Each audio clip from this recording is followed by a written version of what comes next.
Okey, bismillahirrahmanirrahim. Assalamualaikum warahmatullahi wabarakatuh. Apa khabar semua? Alhamdulillah. Kita bertemu lagi di channel saya, channel Cikgu Fazli Biosensei. Dan hari ini ah, kita akan teruskan pembelajaran dengan membuat ulang kaji.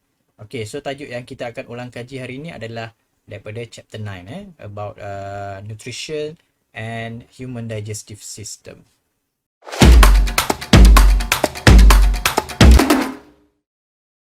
Okey, baiklah. So untuk sesi ulang kaji untuk chapter 9 bab 9 ini saya akan menggunakan beberapa soalan yang saya perolehi daripada buku Praktis Topikal SPM Biologi Form 4 Keluaran Ilmu Bakti. Okey, dan juga buku Gerak Gempur SPM Biologi tingkatan 4 uh, yang diterbitkan oleh Sasbadi. Jadi boleh dapatkan buku ni lah untuk uh, ulang kaji. So soalan yang saya gunakan ini adalah daripada paper 2. Okey, bagaimana kita nak jawab soalan-soalan yang uh, berbentuk SPM. Ini antara contoh soalan yang mengikuti format SPM yang terbaru lah.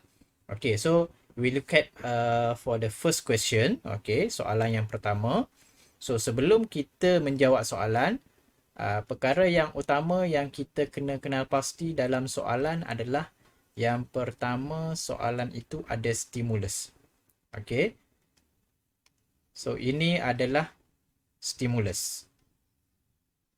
Okay, stimulus boleh jadi gambar rajah, graf, carta ataupun penyataan, statement. Okay, itu adalah stimulus, rangsangan. Okay, so rangsangan yang ada dalam soalan kita hari ini adalah struktur kelenjar gaster. Okay, the structure of gastric gland. Okay, so bila dapat soalan, kita highlightkan dulu. Okay, kita highlightkan dulu apakah yang dimaksudkan, apa yang dinyatakan oleh soalan.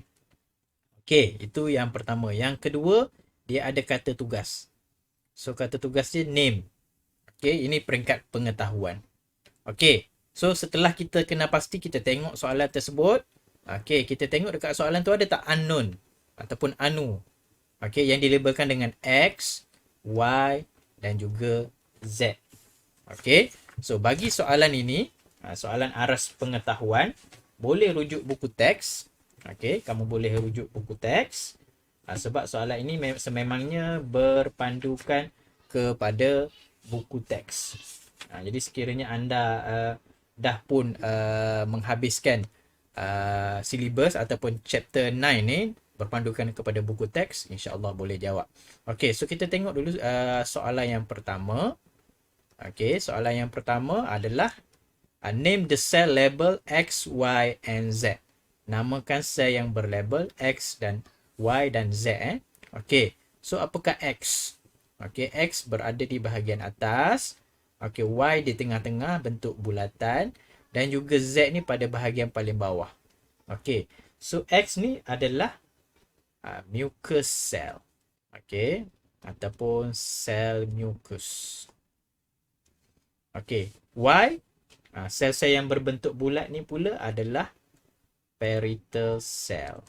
Okey, dan Z tu pula adalah chief cell. Okey, ataupun sel utama. Okey, yang ini adalah sel parietal. Okey, soalan yang kedua, B1. Okey, masih lagi pada aras pengetahuan. Okey, mengetahui, iaitu name. Name the gastric juice secreted by Y. Okey, dia nak tahu apakah gastric juice yang dihasilkan oleh Y. Sebab ini adalah gastric gland. Okey, gastric gland menghasilkan gastric juice. Tetapi dia ada spesifik, sel-sel spesifik yang menghasilkan bahan yang spesifik. Jadi Y ni, iaitu parietal cell, dia menghasilkan apa? Okey. So, Y ini adalah sel yang menghasilkan hydrochloric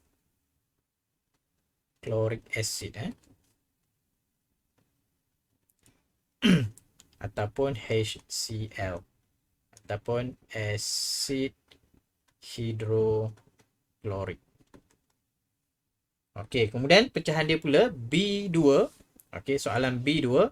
State the function of the gastric juice mentioned in 1B1.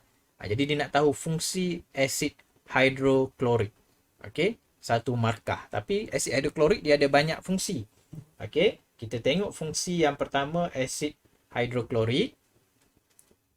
Fungsi utama dia, okey, yang pertamanya adalah to prepare a suitable medium for pepsin. Okey, so kat sini dia lebih merujuk kepada acidic condition. Okey, fungsi yang kedua. Okey, fungsi yang pertama menyediakan medium yang sesuai untuk pepsin, iaitu keadaan berasid.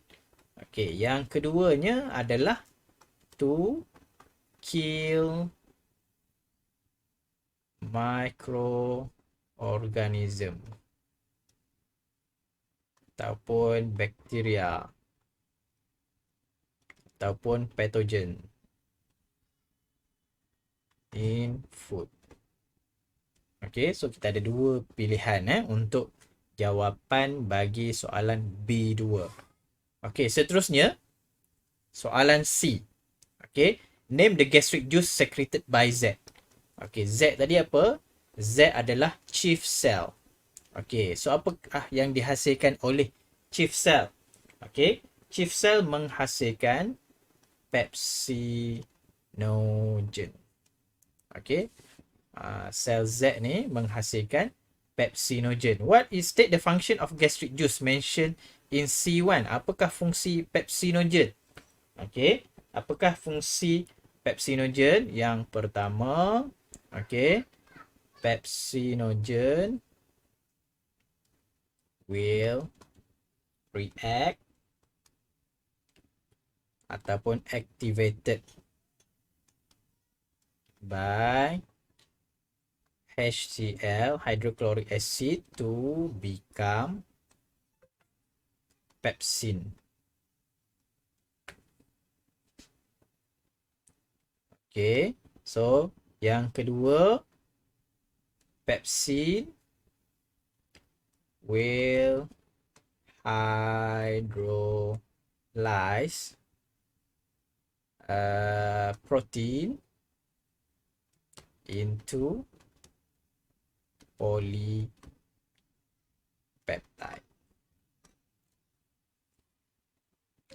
Okay, so selesai soalan yang pertama. So itu saja untuk video pendek kita pada hari ini untuk ulang kaji yang pertama. Okay, so kita akan sambung soalan yang kedua di lain video. Okay, so selamat menjawab. Soalan ini ataupun modul ini boleh download dalam bentuk PDF di channel saya.